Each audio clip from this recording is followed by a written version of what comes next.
Hello pong muli mga kabayan, kamusta po ang lahat? Sana po nasa mabuti po tayong kalagayan. Alam po natin, pare-pares po tayo naghihirap. Lalo po ang dinadanas po natin sa bagong Pilipinas mga kabayan. Sana po nasa mabuti po tayong kalagayan. Magandang umaga po, tanghali, hapon, gabi, madaling araw po sa atin lahat. Saan man sulok ng bansa o mundo tayo naroon, naway maingatan po tayo mga kababayan. Ito po, samahan niyo po ako mga kababayan, komentuhan po natin. Talagang itong senador, mga tambay, itong senador na hindi na po natin makikita ito sa 20 Congress mga tambay. Ito pong senador na ito na hindi po ito kumakain ng suka mga tambay. Alam po natin ang history po ng mga Pimentel ay talaga po itong opposition po ito. Panahon pa po ng dating Pangulong Marcos Sr. Talagang lumalaban na po sila lalo po sa pamilya Marcos na sinasabi pong diktador daw po ang mga Marcos. At napakarami daw pong extrajudicial killing at syempre po napakaraming korupsyon daw po na ginawa. Pero pagdating po dito kay Senator Pimentel, na alam naman po natin, noong mga panahon po ni dating Pangulong Duterte, ay syempre po nahandun po siya sa Duterte. Ngayon naman po, mga tambay, nandito naman po siya sa kabilang panig, mga kabayan. Ganun po talaga ang mga politiko. Dahil ang mga politiko, karamihan po, hindi naman lahat, ay mahilig po sa prutas na balimbing. At sanay na sanay po yata silang kumain ng sarili nilang suka. Suka. Ngayon po mga tambay, noong mga nakaraan na pahayag niya, ano po ang sabi ng senador na ito, mga tambay? Bakit daw po minamadali ang impeachment? Bakit daw minamadali? May proseso daw yan. Ngayon naman po, nabago na po ang hangin, ang ihip ng hangin sa kanya, mga tambay. Ang gusto naman niya po ngayon ay madaliin naman daw po. Agarang impeachment naman. Kaya po, hindi po ba tayo nagtataka? Biglang nabago ang ihip ng hangin. Mga kabayan, pakinggan po natin ang balita at komentuhan po natin ang senador na hindi yata kumakain ng sarili niyang suka. Sir, ano ang nilalaman ng sulat ni Senator Pimentel kay SP Escudero kaugnay ng impeachment laban kay VP Sara? Kaya ang pagsasalin sa Pilipino ng salitang forthwith ay agad. Kaya dapat at kinakailangan ng Senado na gawin ito ang kanyang tungkulin na aksyonan ng impeachment case laban kay Vice President Sara Duterte ng walang antala. Dito nakatuon ang sulat ni Senate Minority Leader Aquilino Coco Pimentel III para sa tagapangulo ng Senado. Sa sulat ni Senador Pimentel kay Senate President Francis G. Escudero, nakasaad sa ilalim ng Article 11, Section 3, Paragraph 4 ng 1987 Constitution, mababasa ang salitang trial by the Senate shall forthwith proceed kapag inihain na ang beripikadong reklamo o resolusyon ng impeachment. Bukod sa salitang agad, ang kasing kahulugan din anya nito sa Pilipino ay madali, bigla, dagli o karakaraka. Gayon din anya ang nakasaad sa pagsasali ng konstitusyon sa wikang Filipino na dapat isunod agad ang paglilitis ng Senado. Bunsod dito, binigyan din ni Pimentel ang mandato ng saligang batas sa Senado na agad na isagawa ang impeachment case kay VP Duterte. Sa kasalukuyan, naghihintay pa ang Senado ng pagbabalik sesyon ng Kongreso upang formal na umaksyon sa articles of impeachment na ipinasa ng mababang kapulungan sa huling araw ng plenary session bago ang kanilang adjournment o recess. June 2 naman nakatakdang mag-resume ang sesyon matapos ang halos 4 na buwan na session break. Nauna na rin sinabi ni Senador Escudero na makaka-action lamang sila para sa impeachment court o impeachment trial kapag mayroon ng plenaryo.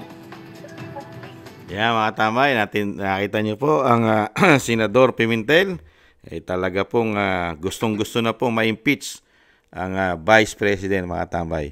Pero sa kabilang panig, mga kababayan, ay maanumalya naman po ang ginawa pong impeachment, ang proseso po na impeachment ng institusyon po ng Kamara. Sa katunayan, dinala na po sa Supreme Court ng grupo po ng ating mga abogado sa Mindanao, sa pangunguna po ni Atty. Torion.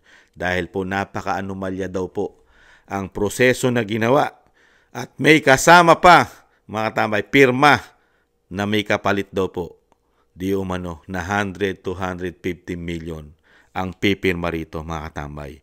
At syempre po, alam naman po natin nakasama sa pumirma po yata mga katambay ang isang Coco Pimentel ay alam po nila ang nangyayari po sa ating kaperahan mga katambay.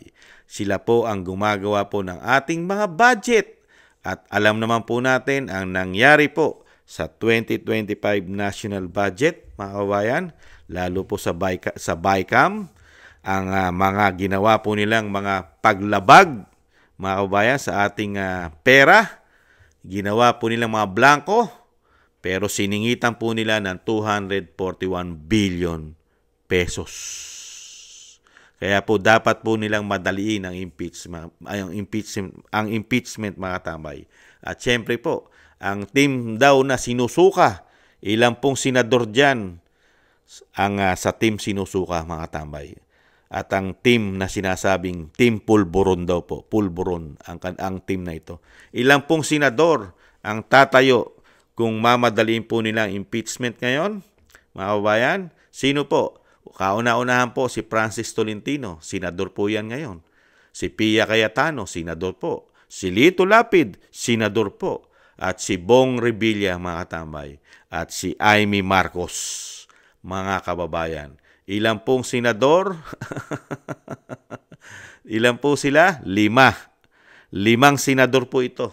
Sa tingin nyo, yung proseso po na ginawa ng mga kongreso sa House of Representative na alam ng taong bayan, alam ng mga botante, alam ng mga botanteng OFW, ang proseso nila na maanumalya ang paggawa po ang ginawa pong impeachment ni walang due process na ginawa sila sa Vice President, mga katambay. Ni hindi man lang nakarating ito, mga kababayan, sa House Committee on Justice po ng Kamara at hindi man lang pinatawag ang Vice President. Talagang napakabilis, instant, sa loob lang po ng isang araw, mga kababayan. Ibang klase. Sa tingin nyo, magugustuhan ito ng taong bayan? At sa tingin nyo, makakakuha ito? Kahit alam na natin na sinusuka na sila ng taong bayan, makakakuha pa ba ito ng boto sa taong bayan? Itong mga senador na ito, natatayong mga huwes o sila yung mag-i-impeach sa Vice President, tatayo silang mga judge, mga kabayan, itong sila Francis Tolentino na alam naman natin na kumabilang bakod na ito, na dating nagsisip-sip yata ito di umano sa mga Duterte. Ngayon nahandito na sa napakalaking pakinabang yata di umano.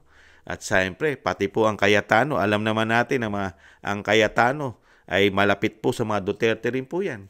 Naging speaker po ang kanyang kapatid at tumakbo rin pong running mate na hindi nga lang po nanalo ang kanyang kapatid, si Alan Peter Cayetano, di ba?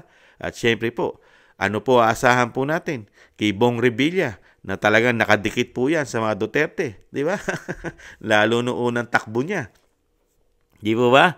At ganun din po si Senadora Amy Marcos na nanligaw at nambudol daw po sa Vice President, mga kababayan. At si Senator Lito Lapid, nako, ano po maasahan po ng taong bayan kay Senator Lapid, mga katambay? Ano po ang kanyang mga nagawa na napapakinabangan na po ng mga Pilipino?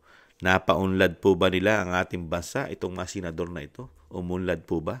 At ano rin po ang aasahan natin sa isang senador na hindi na po magiging senador, hindi na po siya tumakbo. Ang tinatakbuhan na lang po niya ay nasa LGUs na lang po, mga tambay. At nababalitaan po natin, kaya po nagbago po ang ihip ng hangin sa mga Pimentel, ay meron din po yatang nabigyang pabor, di umano, mga bayan. Ang asawa po yata nito ay nabigyan yata ng posisyon sa bagong Pilipinas, di umano, mga kabayan. Kaya po ang kanilang pinaglalaban, ang kanilang kinagagalit sa mga nagawa ng mga Marcos ay burado na po dahil yata sa napakaraming pakinabang, mga kababayan, di umano. Di kaya? Dahil nga po, ang mga politiko, hindi po sila silaw sa kayamanan ng taong bayan. Di ba? Hindi po sila silaw, mga kababayan. Kaya po, matalino po ang speaker, mga tambay. Matalino. Matalino rin ang Senate President. Nakita niyo po. Paano po sasabihin natin hindi matalino ang Speaker? Dahil doon po nagmula ang impeachment. In-impeach po nila ng walang proseso po ang Vice President. Hindi po nabigyan ng justice po. Hindi po nakakakuha ng hustisya po ang ating Vice President sa kanila ng fair justice. Di ba? Minadali. Napakatalino ng Speaker. Para lang po ma-impeach sa Kamara ang umuugong. Kaya lang po pumayag ang mga congressman na ma-impeach dahil po may pakinabang daw po. Napakatalino ng Speaker. Gamit pang pera ng taong bayan. Alam ng Pilipino. Kaya nga po hindi na iboboto. Sinusuka na ng mga Pilipino ang kanilang mga congressman sa kanilang mga distrito. Ang lalong-lalo ang mga pumirma. Malabo na po silang makabalik, mga kababayan. Kung gagawin po ng mga Pilipino, ang kanilang galit ay dadalhin sa pagboto sa susunod na halalan. Itong halalan darating, mga kababayan. Di ba? At syempre po, napakatalino rin po ng Senate President, mga kababayan. Dahil alam niya, magkakaproblema ang bagong Pilipinas, lalo ang pambato nila. Baka hindi po tuluyang manalo.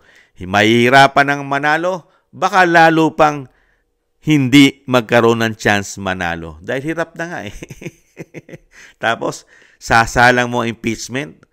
Tapos, itong mga politiko na tumatakbo, na sinusuka na po ang mga kumakain ng suka at ang mga sinasabing sinusuka.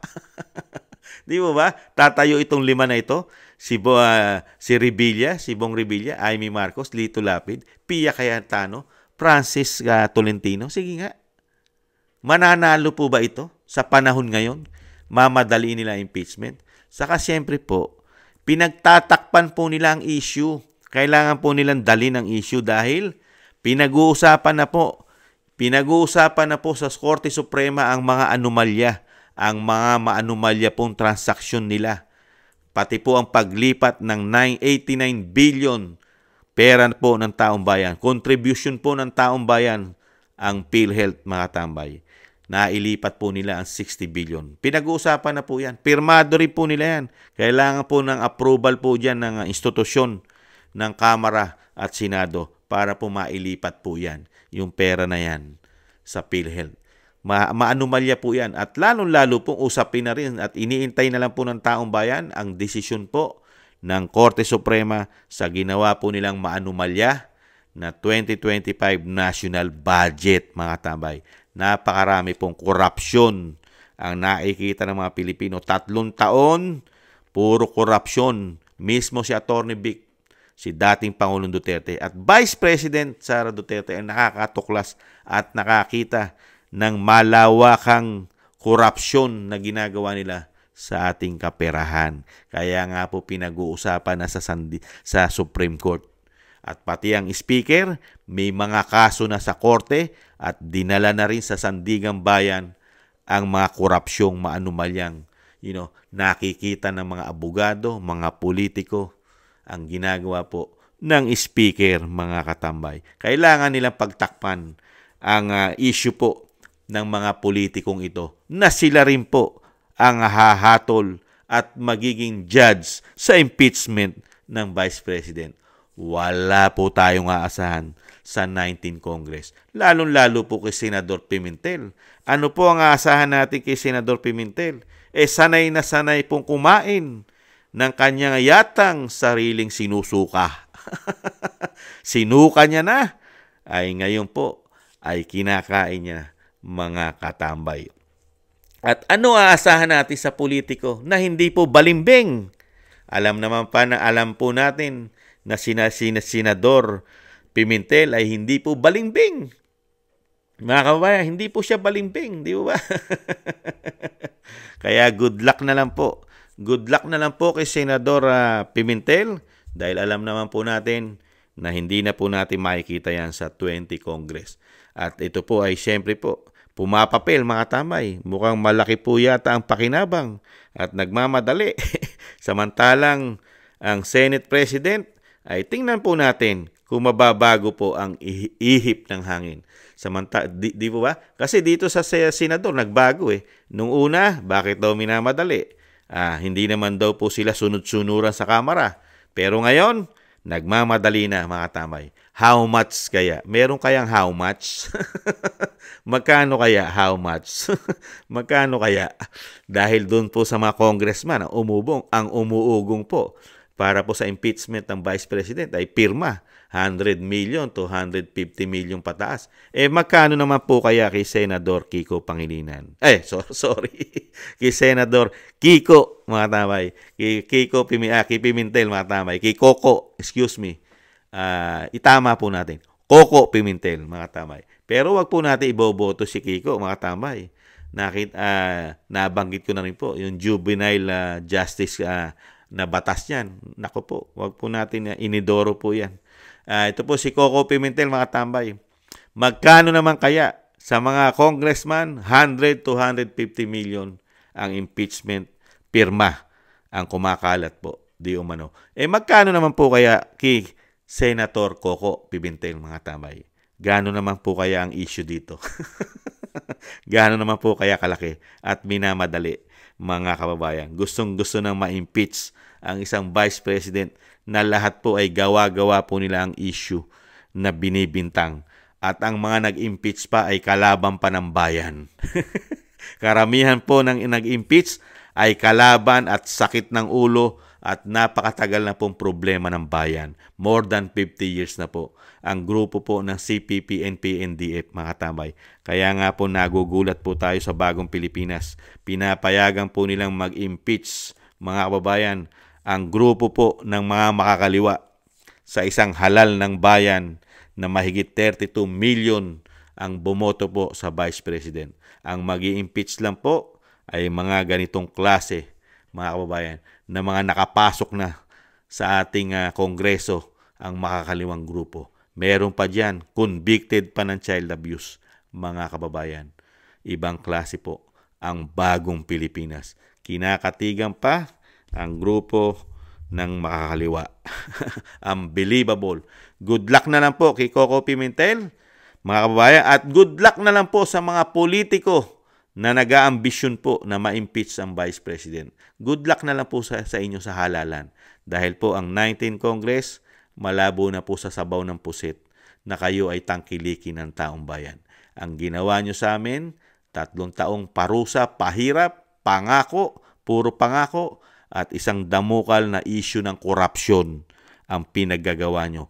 At 3 taong pamumulitika sa mga Duterte, mga kababayan. Unbelievable kayo.